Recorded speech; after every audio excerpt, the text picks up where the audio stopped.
Hindi ba siya nagpaparamdam sa'yo? Tapos meron kang gamit niya na nasa iyo pa hanggang ngayon. O yan ang tuturo natin today. Para magparamdam siya gamit yung kanyang lumang gamit na nasa iyo pa hanggang ngayon. Bago ang lahat, syempre tingnan muna natin itong testimonial galing sa isa sa mga love ritual clients ko. Hanga talaga ako, sir. Di ako makapaniwala, galing mo mag-ritual. Siya ang kusa nagparamdam sa akin ngayon, sir.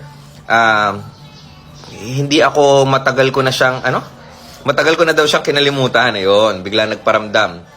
Tama po yung sinabi mo, after 4 months, magpaparamdam na siya. Sabi ko naman sa kanya, ayaw mo lang kasing maniwala. Ano pa gagawin natin doon sa lumang gamit niya para magparamdam siya ulit?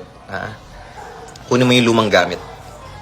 Pagkatapos nun ay, kukuha ka ng isang piraso ng bond paper. Bond paper. Yan. Pagkatapos nun, ay isusulat mo ang mga salitang ito dun sa bond paper. At pagsamahin mo yung gamit at saka yung bond paper. Kung damit yan, baka may buhok kayo. Pinaggupitan ng kuko. Mga ganun. Mga lumang brief, di ba? Isama mo yung papel na yan dun sa gamit. Tapos ibalot mo ng plastic na kulay pula. Hanap ka ng plastic na kulay pula or eco bag na kulay pula. Pagkatapos po nun, ay ilagay po ito sa ilalim ng inyong unan.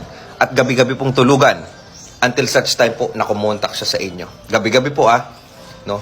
Kung kayo po ay natatakot na baka makita ng iba, pwede nyo po ito itago sa umaga pagkagising nyo. Tapos ilagay nyo na lang ulit bago kayo matulog. Kung kailangan nyo ng tulong sa buhay spiritual, ay maaari nyo kung kontakin Francis Chris Valencia. Ingat po kayo palagi.